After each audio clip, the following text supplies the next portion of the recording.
choses en particulier en faisant cette présentation. D'une part à nos étudiants, pour qui ça a été en bonne partie organisé, pas seulement pour eux, mais beaucoup pour eux.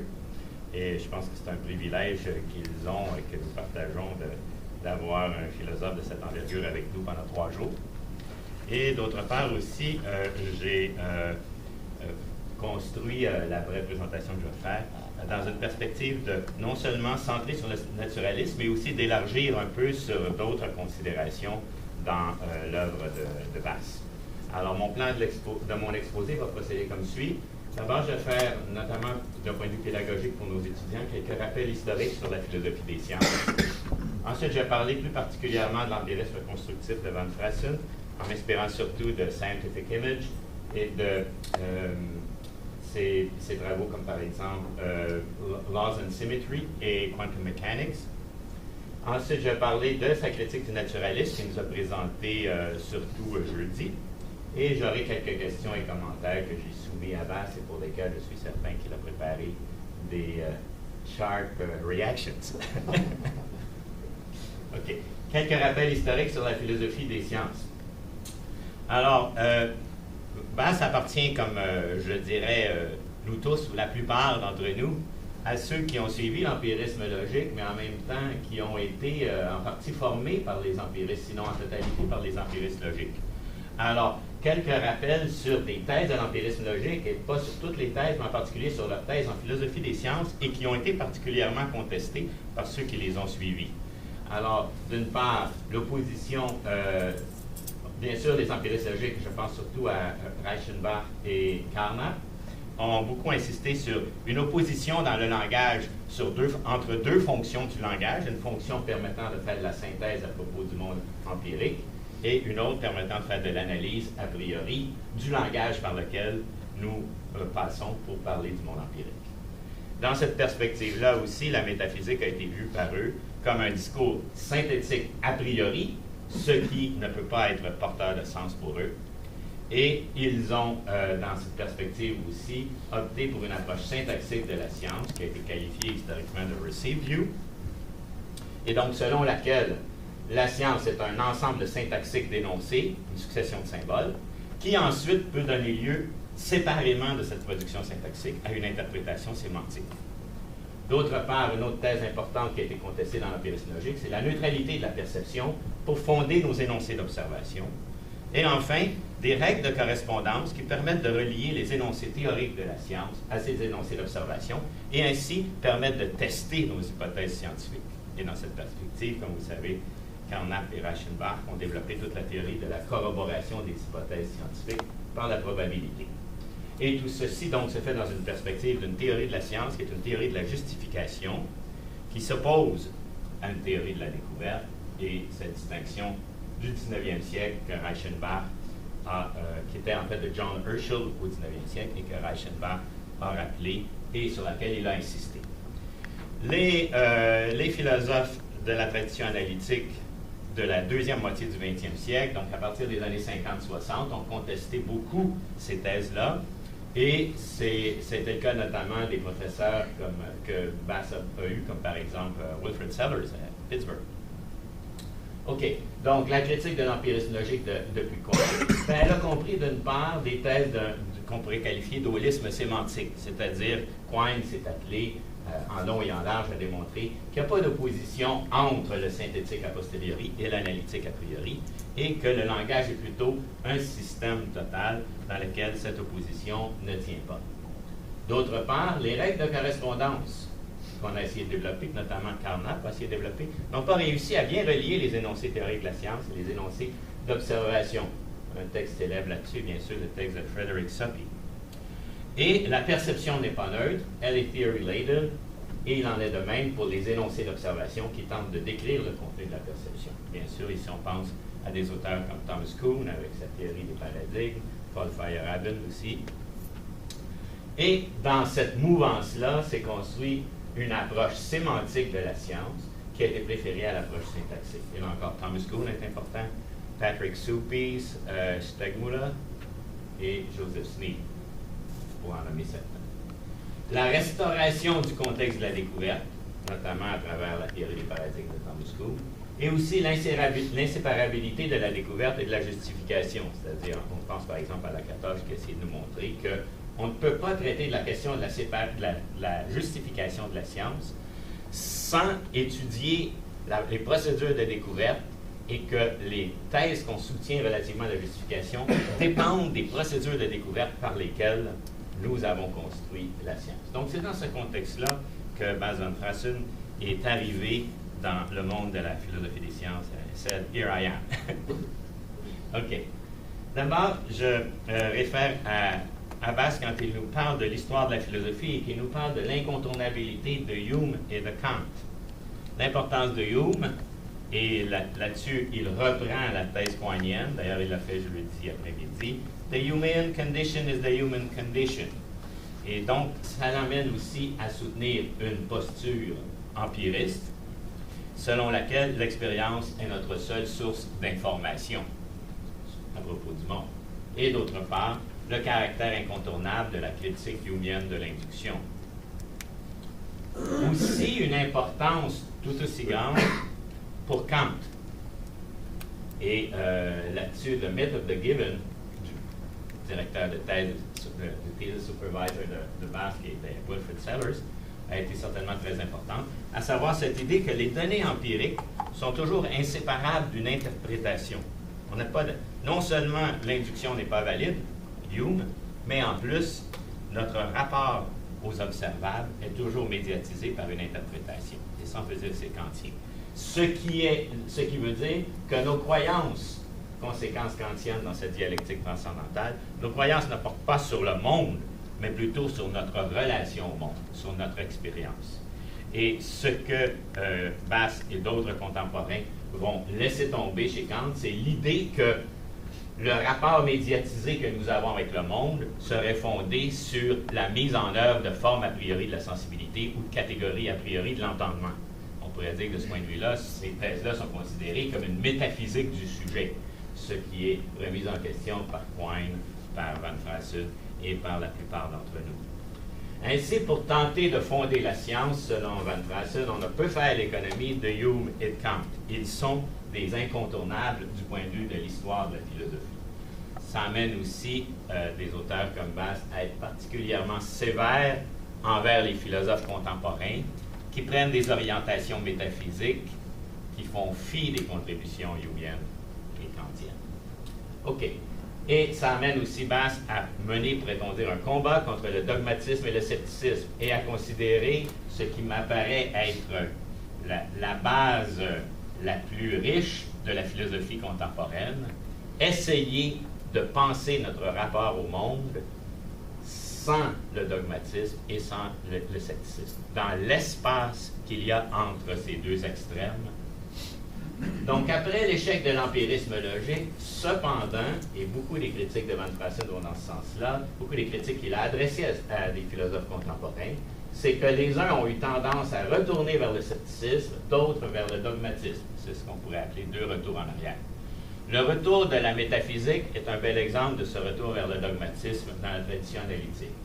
C'est la prétention que nous parlons du monde et que nous pouvons y trouver des lois. Donc, que nous parlons du monde et non de la relation que nous avons avec le monde, c'est-à-dire nous parlons du monde plutôt que de notre expérience, et que nous pourrions y trouver des lois. C'est aussi, donc, d'une certaine manière, le retour des thèses du rationalisme fondationaliste du XVIIe siècle, comme celui qu'avait avancé, par exemple, Descartes ou Leibniz, et qui, en fin de compte, ne pouvait arriver à se fonder qu'en soutenant que Dieu est rationnel, il a construit un blueprint de l'univers logico-mathématique, et que, d'autre part, qu'il est très bon en nous permettant d'avoir accès à ce blueprint par le développement de nos sciences. OK. D'autre part, un autre retour en arrière, selon Bas, qu'il faut rejeter, c'est le retour du scepticisme et du relativisme, c'est-à-dire l'idée selon laquelle, si on ne peut plus avoir une connaissance métaphysique du monde en soi, bien à ce moment-là, anything goes, comme aurait dit un de nos célèbres collègues, anything goes, et toutes les positions philosophiques se valent. Tendance qu'on retrouve, par exemple, chez un philosophe qui a eu beaucoup de succès avec des idées de cet ordre-là, comme Richard Rorty. OK. Ces retours sont liés à une tendance de la tradition analytique à ignorer l'histoire de la philosophie. Et à ce moment-là, Van Fraassen considère que d'avoir été pré-kantien avant Kant, c'est tout à fait normal d'un point de vue historique, mais de l'être après Kant, c'est non pardonnable, pourrait-on dire. OK. L'empirisme de Van Fraassen contre le réalisme. Bien sûr, Niels Bohr a joué un rôle très important dans les thèses de Van Fraassen sur l'empirisme, à savoir qu'on ne peut dissocier la mesure d'une grandeur physique de la définition qu'on lui donne au sein de la théorie. Et cette thèse développée par Bohr est très pertinente dans la perspective de Bass, dans la mesure où elle permet de comprendre comment, dans l'activité du physicien, la médiation de la théorie et des définitions au sein de la théorie est quelque chose d'incontournable. Le langage ainsi n'a pas de lien direct avec les référents. La causalité doit être repensée parce qu'on ne peut la trouver directement dans le monde. Et le lien entre la théorie et l'expérience existe néanmoins.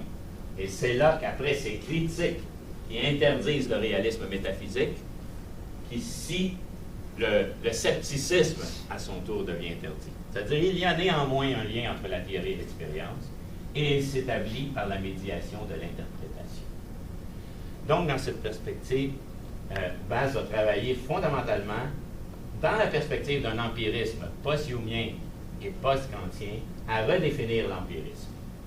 Il va s'opposer à la séparabilité de la théorie formelle et de son interprétation et considérer donc que l'interprétation est inséparable de la formulation syntaxique de la théorie.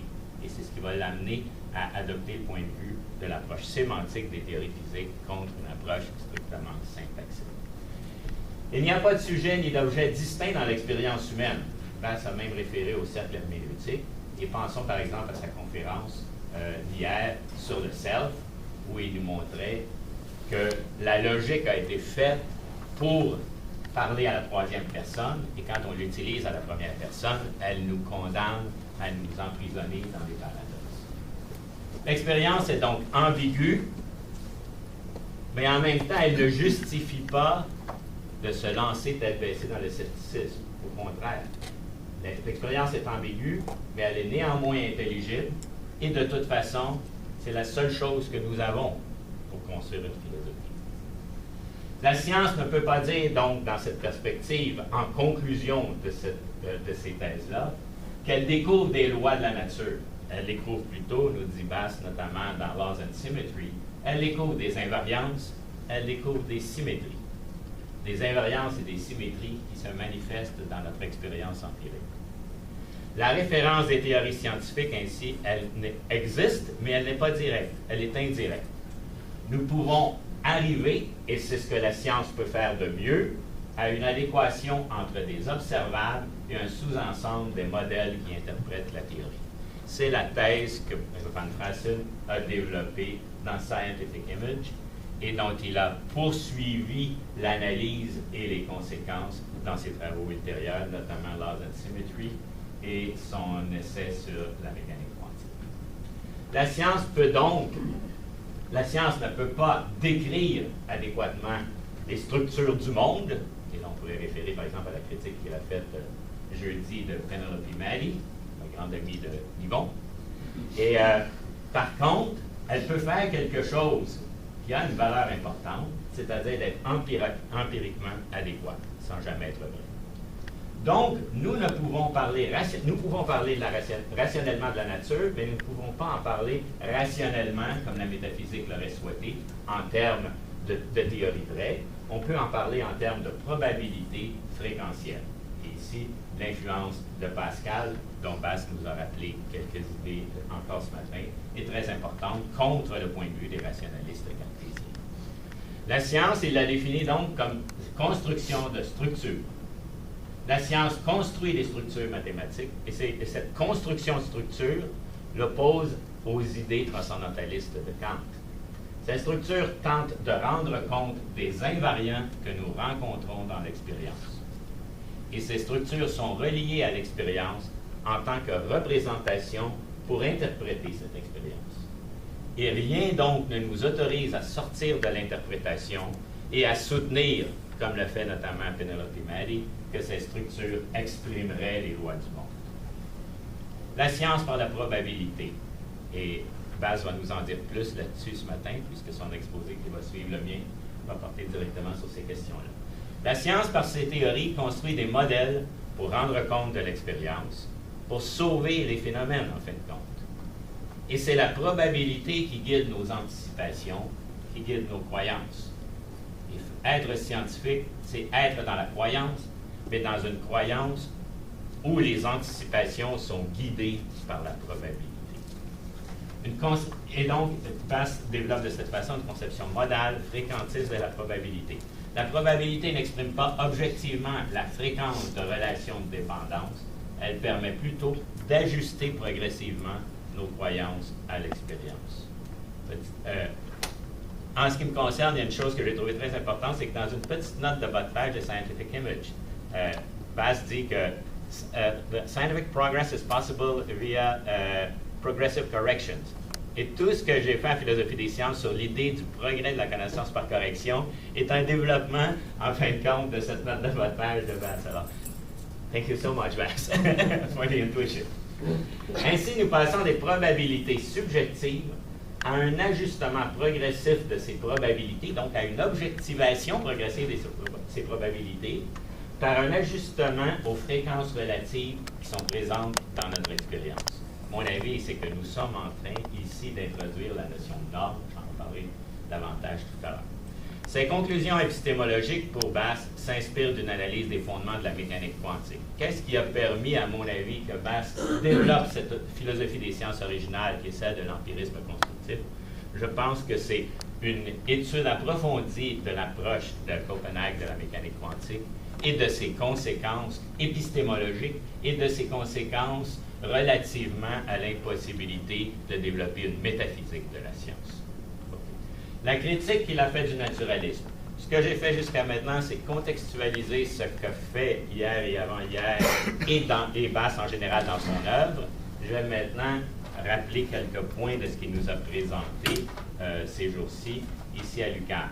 Et on pourrait dire qu'à la lumière de ce que je viens de vous dire, il n'est pas étonnant que Bass s'attaque maintenant au naturalisme. À mon avis, c'était une question de jours, de mois ou d'années. One day or the other, he will strike on naturalists. OK, sa critique du naturalisme. Sa critique du naturalisme, comme il nous l'a rappelé jeudi, est une critique épistémologique du naturalisme, en partie version Quine, mais je dirais encore davantage version Maddy. Et je ne suis pas certain qu'il soit si loin que ça de Quine. Il y a une différence, mais elle est peut-être moins grande que dans ce qui concerne Maddy.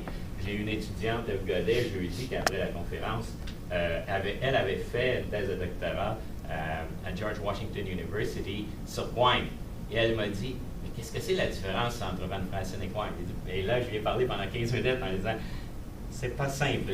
Il y en a une, mais elle n'est peut-être pas aussi grande que ça. OK. Les traits, et Bass lui-même avait commencé jeudi en rappelant les traits communs entre le naturalisme et l'empirisme constructif. Ce sont deux tentatives pour sauver la pertinence cognitive de la science après l'échec de l'empirisme logique. Ce sont deux postures antimétaphysiques, deux postures. Posture is my translation for stance. Yeah. I would say that's the appropriate one, but you can discuss that with your wife. OK. Deux postures antimétaphysiques, deux postures antifondationalistes, et en ce sens-là, l'un comme l'autre, notamment le naturalisme à la Quine, sont des héritiers du sophisme humeien et bien sûr du bateau de Neurath, dont nous avons, Bass, Yvon et moi, tous parlé. Et une autre thèse partagée avec les naturalistes, c'est la fiabilité de la science, l'expérience comme seule source d'information sur le monde. Donc, la situation est la suivante, et je dirais que nous avons eu, durant ces journées, un privilège. C'est le privilège de voir Bass von Fraassen expliciter sa position contre le naturalisme et nous permettre à ce moment-là, je dirais, non seulement de mieux comprendre l'empirisme constructif de von Fraassen, mais aussi de mieux comprendre l'entreprise naturaliste de gens comme Quine ou Maddy. C'est-à-dire que c'est maintenant que l'empirisme logique a eu des thèses très pertinentes pour nous montrer, à la suite de Kant, l'impossibilité de fonder métaphysiquement la science. Et maintenant que les empiristes logiques ont réussi ça, mais au prix de nous introduire dans une perspective qui ne marche pas, comme celle des règles de correspondance, comme celle de l'opposition d'analytique et du synthétique. Quoi faire maintenant pour essayer de fonder la science? Et je dirais que ce que le travail de Bass nous montre, c'est qu'il y a au moins deux perspectives. Il y a une jonction dans la route. La perspective Quine-Maddy ou la perspective empirisme constructive.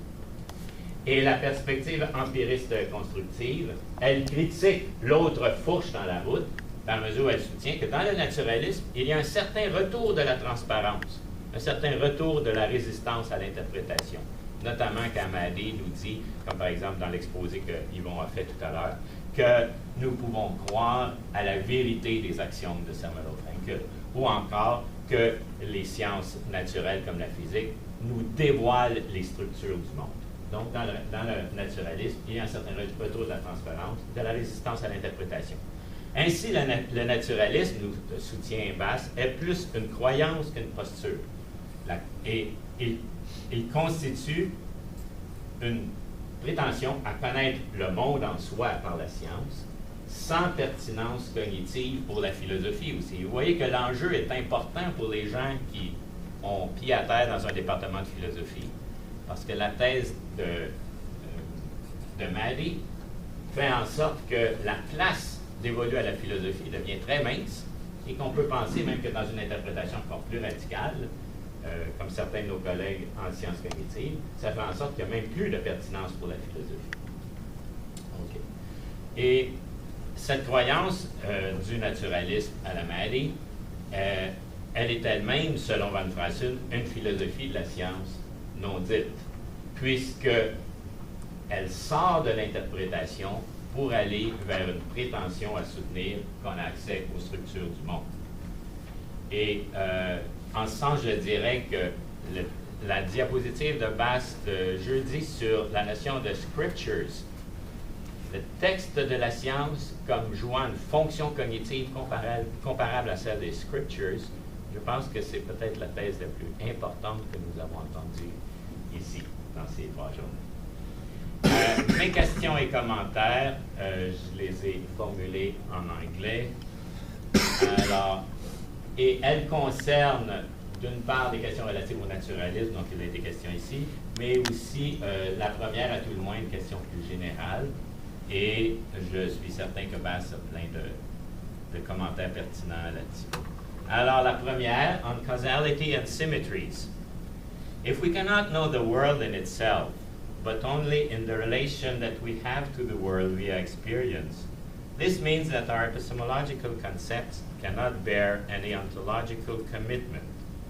So why should we abandon our epistemological concepts instead of discharging their ontological commitments? I mean, it seems to me expansive from the point of view of the use of language.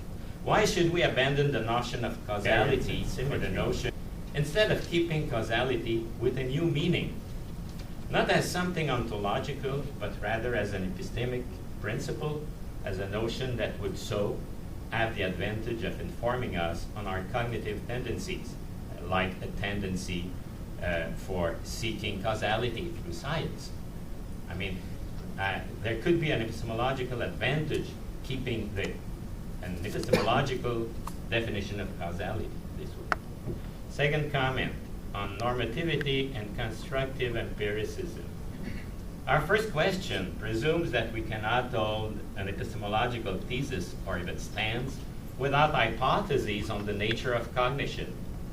From this standpoint, Van Fraassen's constructive empiricism, I think, holds such theses. I mean, I think that all what you did in philosophy of science holds such cognitive theses.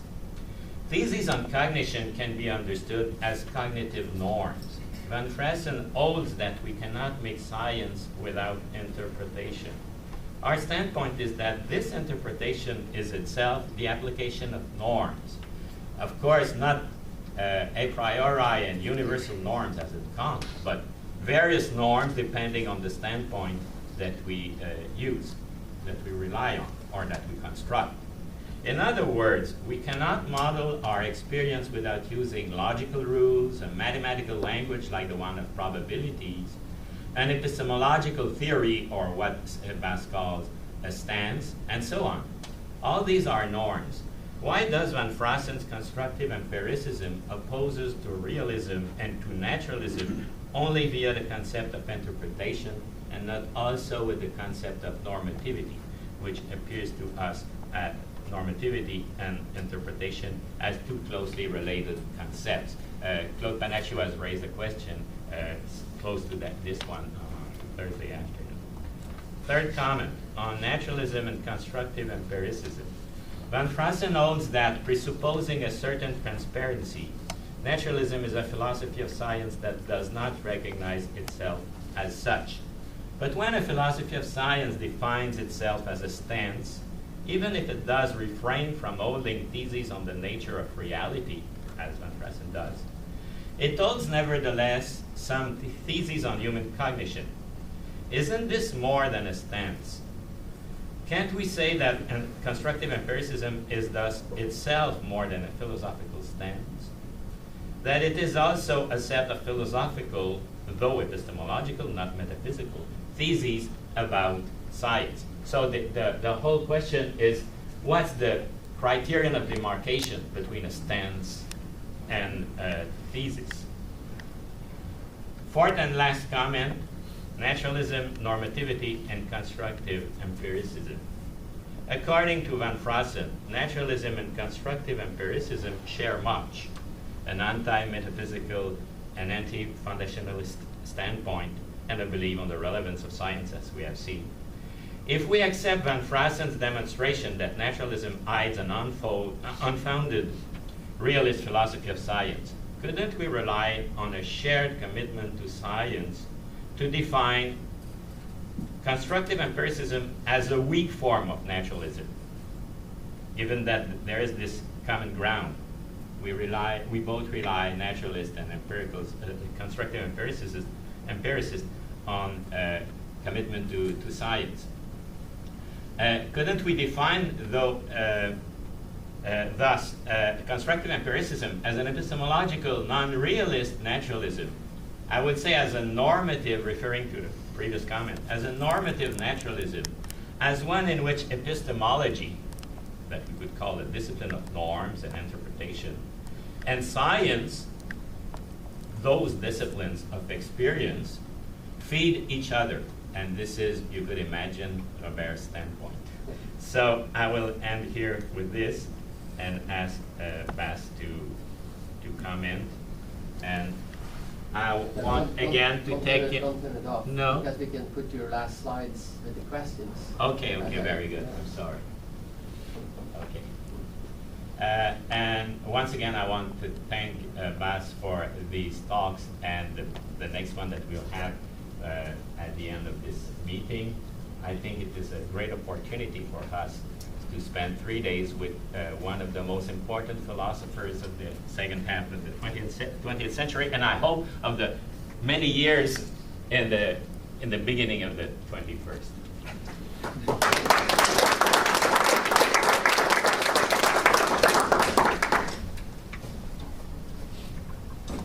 Well, thank you very much, Serge.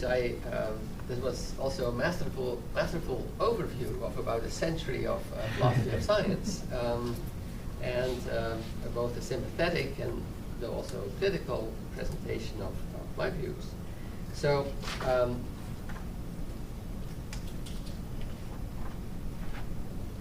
yes, I would like to answer then specifically the questions that you listed, so that we can have them on the screen as we go. First of all, on causality. Well, in the empiricist tradition, there's always been a great worry about the notion of causality, of course, especially starting with Hume.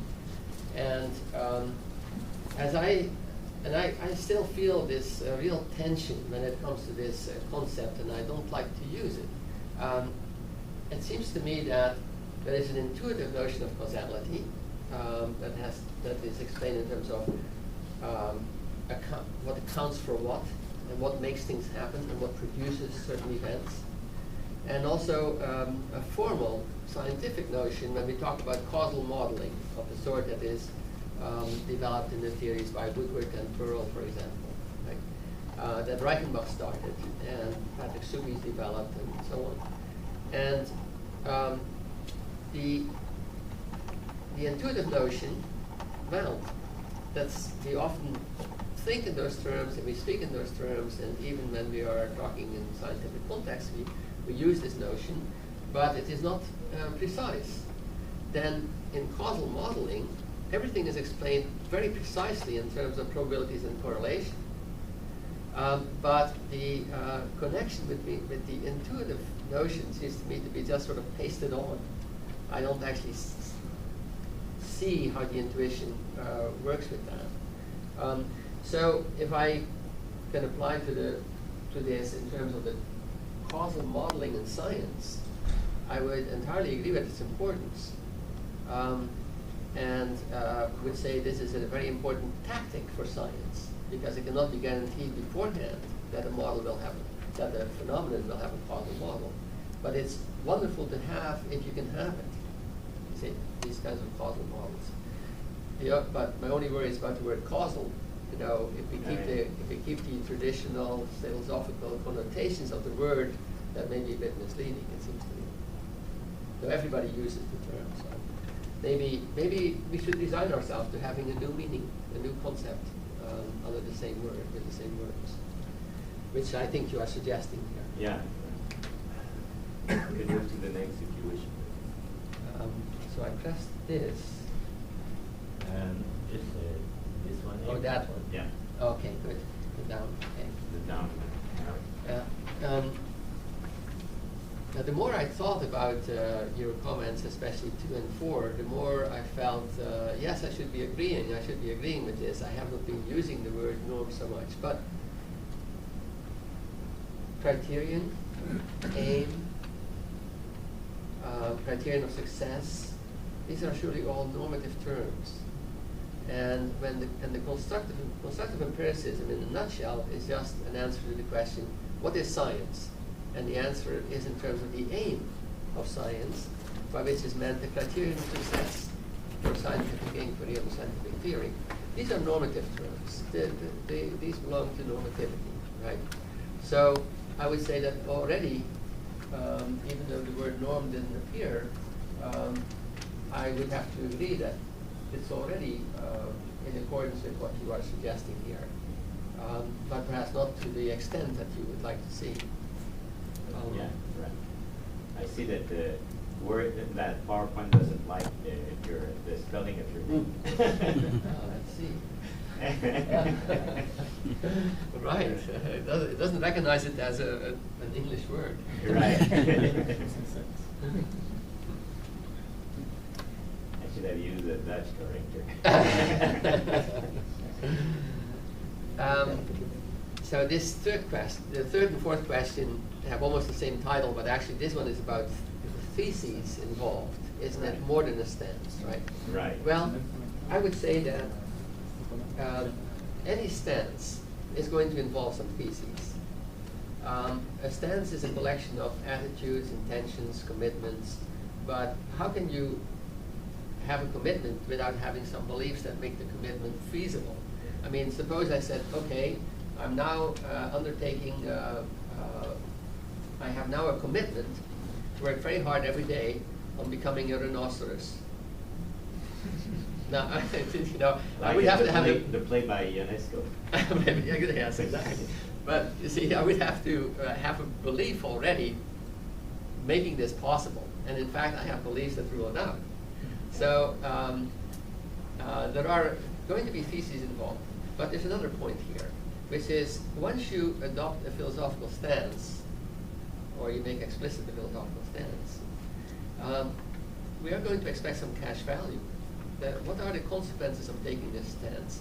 If you take this stance, what kind of approach will you have to the traditional philosophical problems? How will you answer the traditional philosophical questions? For instance, the question, what exactly is science? What kind of enterprise is this? And it requires a factual answer, one that will be vulnerable, one that is not, you know, that is not guaranteed beforehand to work out in practice.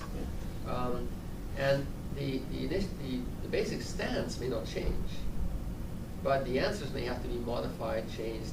as you pointed out, for instance, about how I devised my view about probability, you know, it's the answer can be fluid, even though the stance remains the same stance, I think. And then I think your most important question. So I already answered to some extent. I agree that interpretation and normativity are absolutely interconnected. That interpretation, if I offer an interpretive answer to the question, what is science? I'm talking about aims and criteria, the telos of the activity. If I try to interpret the success of a theory, I begin with the question, what was to be accounted for? But the words is to be signal a norm. What is to be accounted for? What is to be explained? Right? They tell you what is at stake and what is to be done, which is a normative. Right. So I already agree to that, but I don't like this term weak naturalism. I could imagine. I could imagine. My question is, you know, what remains? Why? What? If all right, there are different versions of naturalism. I understand that. Yeah. But if my critique of Maddy and Quine is accepted, what remains? Why would that be called naturalism still? Now, perhaps there are, you know, I mean, Quine and Maddy are not the only representatives of naturalism. There are many different positions. I realize that. So I guess I'm going to end with a question to you. Yeah. What is it that is, you know, that characterizes something as naturalist, no matter how weak or how strong? Okay. Well, I could say we rely on shared commitment, a shared commitment to science, Yes. which implies that we could not develop a relevant epistemology without taking into account, in our epistemological account, the results of science, like the work you have done on quantum mechanics, for example, or on probability in mathematics. Well, that I think empiricists and naturalists certainly have in common. Yes, absolutely. But I understand your what is that you're not at ease with naturalism, given those types of naturalism Yes. that I don't agree with. Yes, yes. And in fact, perhaps there's another reason, which is that there's also naturalism in metaphysics. And Right. In fact, when if I don't immediately say I'm only going to talk about epistemology, then people immediately think, oh, you're going to talk about metaphysics. You're going to talk about physicalism, Right. about supervenience, etc., etc. Yeah. And so the word naturalism has this very strong connotation of a certain kind of Yeah. metaphysics. Yeah, okay. Well, thank you very much. Okay, thank you.